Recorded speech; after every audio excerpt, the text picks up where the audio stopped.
Salut, c'est Étienne Tremblay de la machine à mixer. Aujourd'hui, les amis, je vais vous expliquer la différence entre une gate et un expander, tel qu'on va retrouver cette option-là sur les strips SSL. J'ai présentement la strip EV2 de Waves et on a cet interrupteur-là ici qui nous permet de passer de gate à expander. Fait qu'on va écouter c'est quoi la différence. Fait que j'ai présentement cette strip-là sur une caisse claire. On va écouter sans justement cette strip-là, sans la gate. Fait qu'on entend bien en background quand même la grosse caisse. Là, on a quand même beaucoup de leaks de la grosse caisse. Et là, je vais enclencher la gate.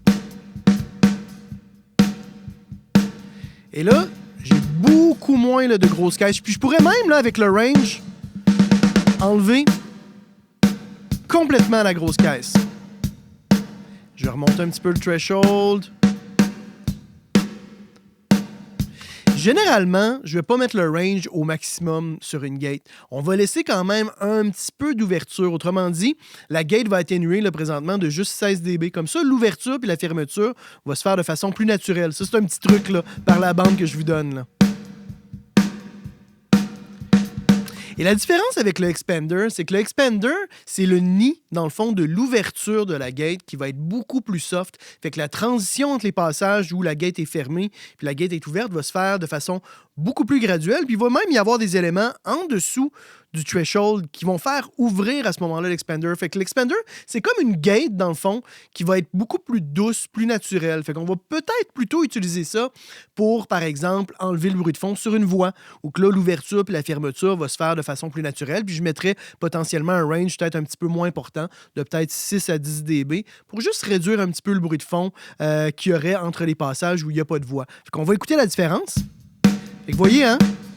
Ma grosse caisse fait légèrement ouvrir la gate là, en mode expander. Si je remets ça en mode gate,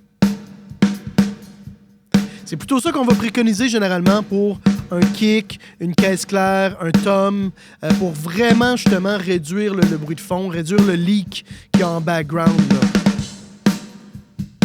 Là. Encore une fois, l'expander, beaucoup plus naturel, beaucoup plus doux comme transition.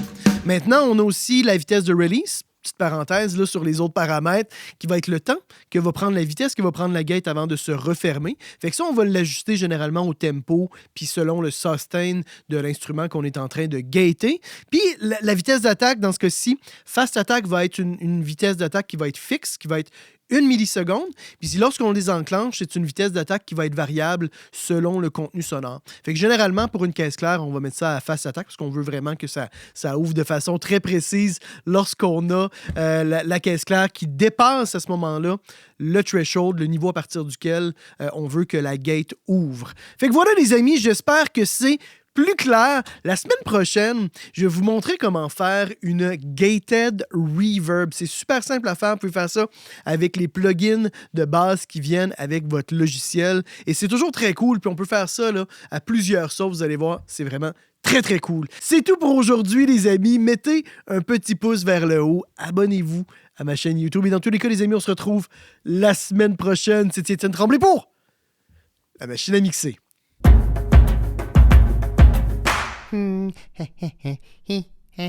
Abonne-toi. N'aie pas peur. Allez, clique.